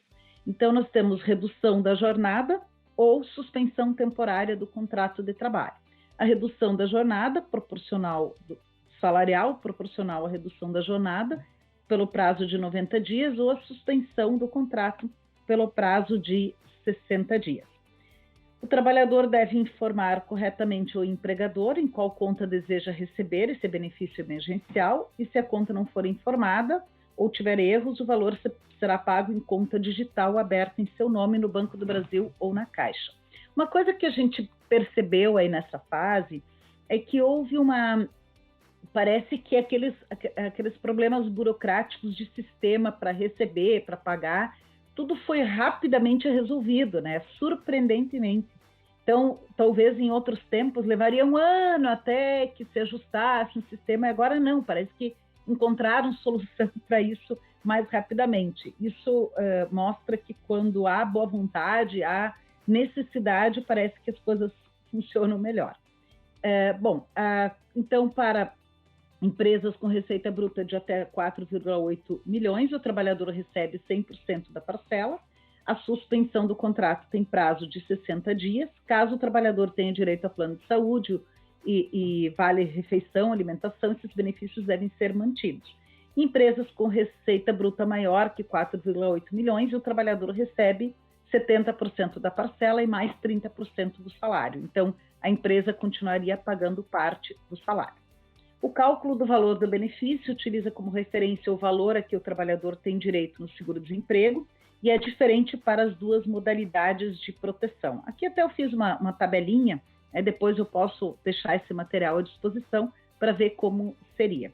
A redução proporcional da jornada de trabalho, do salário, e a suspensão temporária do contrato devem resguardar o exercício e o funcionamento dos serviços públicos e atividades essenciais. Essa foi uma preocupação desde o primeiro momento, né, que houvesse aí uma preocupação com manutenção daquelas atividades necessárias. As irregularidades constatadas pela Auditoria Fiscal do Trabalho, quanto a acordos de redução de jornada, salário, sujeitam os infratores à multa. Somente a parcela paga pela empresa tem natureza salarial, né? A parte que é do benefício emergencial não tem natureza salarial, portanto, ela não vai compor média, ela não vai ser tributada, enfim. E também qualquer ajuda compensatória que o empregador estender aos seus trabalhadores não tem tributação, é alguma ajuda eventual, enfim. As entidades sindicais também podem utilizar meios eletrônicos para realizar assembleias, reduzindo seus prazos. Os efeitos financeiros dessa medida. O período de afastamento não é computado para carência, quando não tem nenhuma remuneração, quando recebe só o benefício emergencial, o seguro-desemprego, naquela parcela, né? Não conta para carência, mas pode recolher como segurado facultativo e mantém a qualidade de segurado por 12 meses a partir do afastamento. O que não vai, a não ser que a pandemia realmente se estenda, enfim, haja outros reflexos, não vai trazer prejuízo. E quando há redução da jornada e proporcionalmente do salário, haverá também redução do salário de contribuição. Antes de finalizar aqui, professora Juliana, professora Renata, gostaria de deixar os meus contatos, pedir para o pessoal me seguir no Instagram, na última linha ali dos contatos, que ali eu sempre divulgo notícias, informações muito atualizadas para a gente poder também compartilhar com a comunidade as nossas preocupações. Então, agradeço mais uma vez aqui a oportunidade, dizer que estou à disposição para troca de ideias e responder perguntas, se for o caso. Muito obrigada, professora Juliana e professora Renata. Prof. Ju? Bem, muito obrigada, Prof. Jane. Sempre muito bom ouvi-la. Muito obrigada pelas suas explanações, que foram excelentes e, sem dúvidas, auxiliaram e muito os nossos ouvintes, nossos alunos, que aprenderam muito, com certeza, e principalmente nesse momento de pandemia, falando sobre o auxílio emergencial, né, que está sendo alvo de tantos questionamentos, até mesmo na mídia, às vezes a gente vê informações tão desencontradas, então é muito bom ouvir de alguém com tanto conhecimento como a senhora. Muito obrigada. Prof. Renata, posso seguir? Pode sim, prof. Então tá. Muito obrigada. Então vou fazer a minha fala unindo um pouquinho do que foi trabalhado anteriormente pelo professor Dr. Almiro, doutora Renata e a doutora Jane também. Falar um pouquinho sobre o sistema de proteção social, né? Por que é tão importante? Agora, a explanação da Prof. Jane foi muito boa para a gente entender qual é o papel do Estado nesse sentido de o que ele vai nos fornecer, e nos fornecer no sentido de direitos, né, de prestação de um Estado de bem-estar social, fazendo aquilo com que a Constituição nos premia, né? Então, prestando direitos, nos auxiliando, prestando direitos sociais, que não é favor, né? São direitos nossos. Então, o sistema de proteção social, não somente brasileiro, mas num todo, pensando de como ele se desenvolveu, né? O nosso sistema, ele é alicerçado num tripé, né, de saúde, previdência e assistência, e aproveito para fazer essa abertura para mostrar para os nossos alunos que estão mais no início do curso. Vi que tem alguns nos acompanhando aqui, muito feliz com isso, de ver o interesse deles, né, nesses temas que não são tão importantes. Então, esse sistema de proteção social, esse mecanismo de proteção social que a nossa Constituição nos trouxe, né, a Constituição de 88, ele está alicerçado num sistema que foi desenvolvido por base do Estado de Bem-Estar Social, né, que é para atender os riscos sociais. Então, todos os benefícios previdenciários, todo o sistema de assistência e de saúde, ele justamente vem para nos premiar, para nos auxiliar em situações de que nós estamos necessitados, nós, enquanto cidadão, enquanto sociedade, estamos precisando desse auxílio, né? Então, esse mecanismo, esse sistema, esse tripé de assistência, né? Assistência para todos que precisam, saúde para todo cidadão e previdência, né? Para aqueles que são previdentes, que contribuem com o INSS, é uma ideia de não deixar tudo na mão do Estado, de deixar com que alguns serviços sejam prestados, não deixar tudo na mão do mercado, né? fazer com que alguns serviços sejam prestados pelo Estado para que ele se responsabilize, né? Então, dadas as experiências anteriores, né, partindo desde o liberalismo, de uma pré-revolução industrial, pensando em todo o desenvolvimento da sociedade, a gente vê que a exploração dos trabalhadores era uma coisa usual, não havia um sistema de proteção social, e essas péssimas condições de trabalho que levaram os legisladores, né, em face das grandes manifestações dos trabalhadores, é claro, mas que levou o legislador a fazer um mecanismo, a se organizar um mecanismo voltado para o atendimento dessas necessidades da população, né? Então, quando se tinha que o normal eram crianças trabalharem em empresas, em fábricas, eram péssimas condições de trabalho, eram trabalhos que não tinham piso salarial, que não tinham horas limites de trabalho. E antes, quando o professor Almiro falou, o trabalho ele era desgastante, ele é para ser desgastante, a ideia inicial era essa, graças a Deus que a gente evoluiu um pouco, né? Então, o sistema de proteção social, né, passou a ser incluído como uma política de Estado, a ser prestada para os cidadãos, né? Então, o nosso sistema brasileiro, ele é totalmente baseado, de acordo com a nossa Constituição, no princípio da solidariedade. E agora, essas prestações que nós vemos sendo feitas, como, por exemplo, o auxílio emergencial, é exatamente a base do sistema solidário da Seguridade Social, né? Então, de modo que essas bases desse sistema, desse estado de bem-estar social, elas se solidificaram ao longo do século XX, nós tivemos uma onda, posteriormente a isso, nós tivemos uma onda neoliberal. E essa onda neoliberal, basicamente, ela vai visar o quê? As privatizações, né? Então, lá nos anos 80 e 90, começou essa onda neoliberal visando as privatizações e a reforma gerencial. Semana passada nós tivemos o webinário sobre direito administrativo. Então, aquelas reformas gerenciais lá dos anos 90 aqui no Brasil era prova justamente de que se tinha inserido esse pensamento neoliberal nas políticas públicas a serem adotadas pelo nosso país, pelo nosso Estado. Então, a proteção social ela passou a ser flexibilizada e ela passou a ser submetida a alguns impérios, né, do mercado. Ou seja, o mercado ele tem interesse em atuar em muitas esferas, mas normalmente ele tem interesse em atuar em esferas que dão lucro.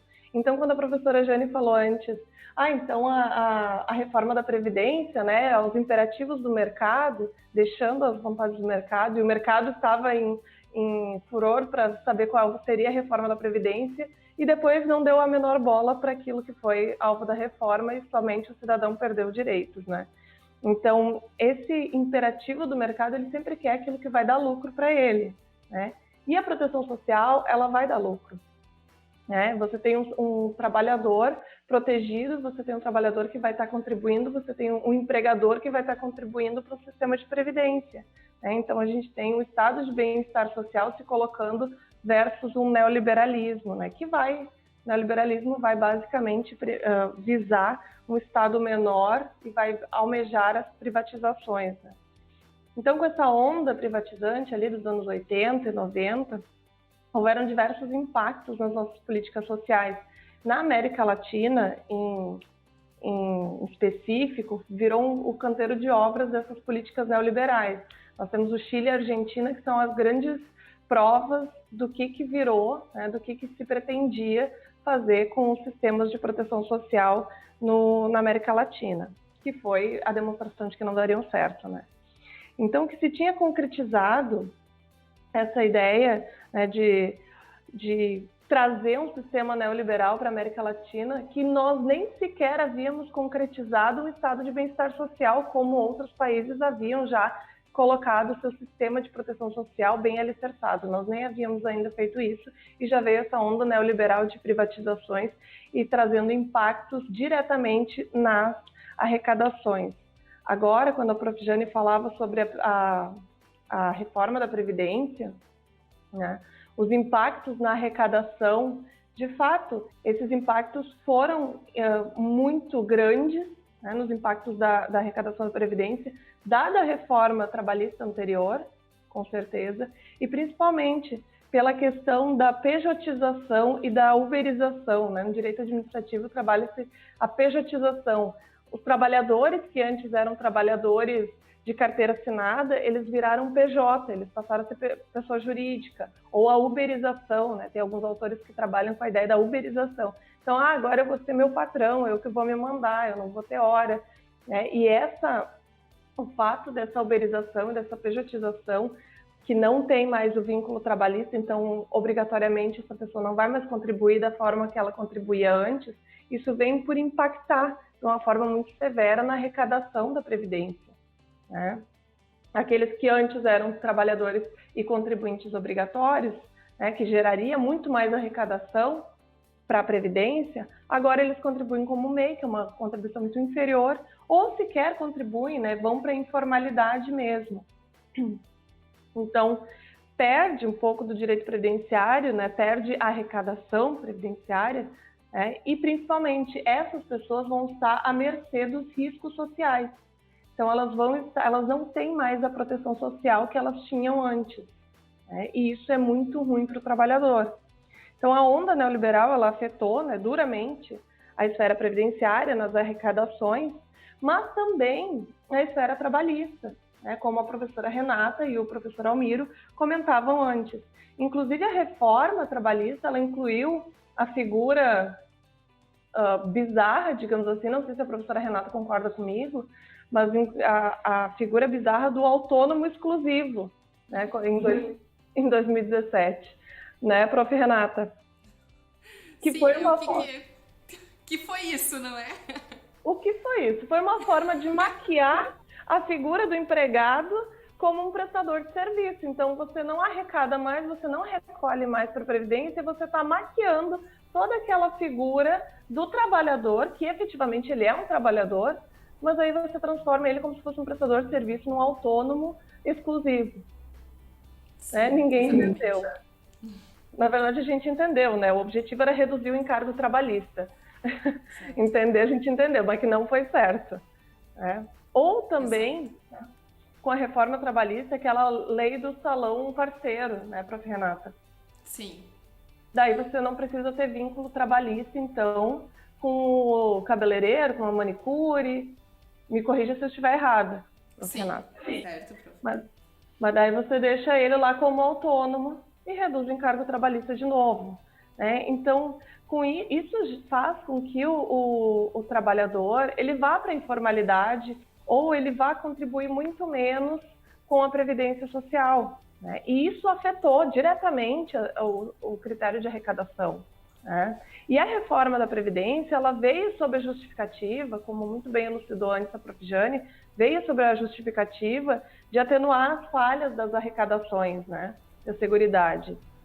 Mas, até então, o que ela trouxe não foi em absoluto isso, porque ela não trouxe como que atenuaria, né? Não houve uma demonstração ou, por exemplo, podia ter retirado diversas isenções fiscais que existem na legislação e não foi feito. Né? Então, você corta e reduz o benefício do trabalhador lá que vai ganhar um salário mínimo, né? Você reduz lá o salário dele, a forma de cálculo, que não vai impactar grande coisa, mas você não reduz os milhões e bilhões de isenção fiscal. Né? Algumas críticas à reforma.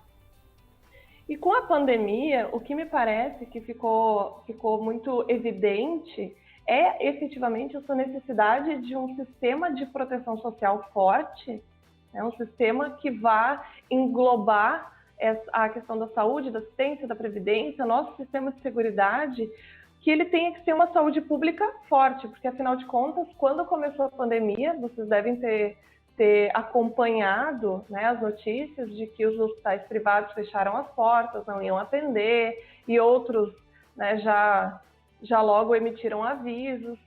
Então, o sistema de saúde pública ele tem que ser forte e ele tem que ser efetivo, né?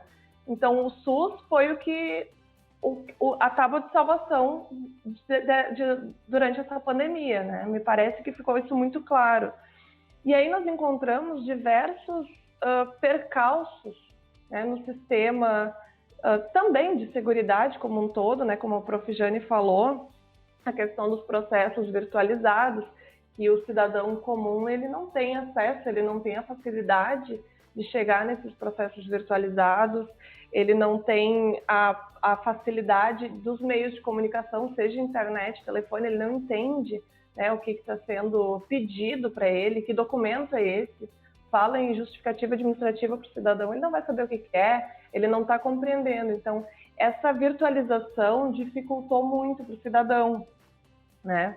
E a questão das perícias médicas também, que o cidadão ele recebe o atestado, ele não vai saber conferir se está tudo certo, se tem o CID, se tem o CRM, né, se tem todos os requisitos que a portaria determina. E aí ele vai levar para encaminhar o seu benefício e vai tá sendo negado porque não tem algum dos requisitos. Então, essa virtualização, ela teve ela afetou diretamente, né, os benefícios e as formas de realização, e afetou algumas, né, de formas negativas, outras nem tanto, né? Mas a informação para o cidadão chega muitas vezes desacertada ou não chega, como antes a professora Jane falou do caso do cliente dela, né? Eu sei que foi negado meu benefício, eu sei que foi cancelado, mas eu não sei por que e não consigo essa informação. Então, quem acaba sofrendo é o segurado. Então, efetivamente, e só para não me falar demais, deixar o tempo ainda para os questionamentos, né? Então, talvez essa pandemia, o Covid-19, ele nos mostre, então, a necessidade de um sistema protetivo forte, né, que seria de nós sem o SUS, por exemplo, nesse momento, e nos mostra que é preciso também uma consciência cidadã de nossa parte, principalmente nós todos aqui do meio jurídico, ou quase todos que estão nos acompanhando aí do meio jurídico, sobre os nossos direitos, a necessidade, né, de preservação de uma saúde pública, uma previdência pública, né? Então, eu acho que o nosso aprendizado pode ser esse, né, de que nós precisamos participar, nós precisamos ir adiante e tentar resguardar os direitos dos nossos clientes e os nossos também, né? E nesse sentido me parece que ficou claro que a Previdência e o sistema de seguridade num todo, no caráter público, ele avançou demais e nos mostrou sua relevância. Tá bem? Eu não vou me alargar muito. Prof. Renata, te passo a palavra e agradeço a você. Prof. Ju, então, nós deixamos um espaço aberto aqui para que os alunos possam, ou as pessoas que estão nos assistindo, né, fazer alguns questionamentos. Mas, desde já, eu acho que a Prof. Jane teve um probleminha ali da comunicação, né, Diogo? Ela voltou? Ah, tá, que bom. Então, a doutora Jane estando presente ali, eu queria deixar claro para as colegas que foi uma excelente explanação, muito produtiva, muito prática também de ambas. A gente agradece. Faz ainda a exposição, a referência que na semana que vem nós vamos ter o tema sobre direito tributário e que atualmente as nossas rematrículas estão abertas, bem como o nosso vestibular online. Eu agradeço, eu na verdade faço minhas as palavras da professora Juliana, eu agradeço a nossa participante especial do tema, que é a doutora Jane, que nos engrandeceu nesse sábado pela manhã com a sua explanação e também a colega. Nós somos muito gratos, né, essa é a palavra, e como a professora Ju ali encerrou, a palavra do momento é conscientização, é se conscientizar como cidadão, se conscientizar como estudante de direito, enfim, para que esses novos parâmetros, esses novos meios que nós estamos vivendo, essa situação toda, seja amenizada pela nossa resiliência, né, como profissionais e como pessoas também. Eu não sei se eu tenho, aqui não aparece para mim, Diogo, nenhuma pergunta aqui. Pessoal, então, eu acho que não tem pergunta porque está extremamente esclarecido, porque foi ótimo, excelente. Tanto agradeço a doutora Almiro, que já passou por nós hoje, conosco, já ficou pela manhã, das 10 às 11, a doutora Jane e a minha colega Juliana, que sinto saudades, e grata também a poder participar desse momento na vida acadêmica dos nossos alunos e da nossa instituição. Tá bom? Nós vamos encerrando, então, agradeço aos colegas, não sei se querem falar mais alguma coisa, Ju? Eu quero agradecer a oportunidade, o convite do NPJ. Foi um prazer estar com todos vocês hoje pela manhã, debatendo uns temas que não são tão importantes, né? E agradeço mais uma vez a Prof. Jane, sempre nos premiando com a fala dela, sempre muito importante, muito pontual. Eu quero agradecer também a toda a equipe do Dom Alberto, a professora Juliana, a professora Renata, o professor Diogo, que está nos bastidores aí. Agradecer a oportunidade de poder compartilhar aí de algumas preocupações nesse momento. Muito obrigada e um ótimo fim de semana a todos.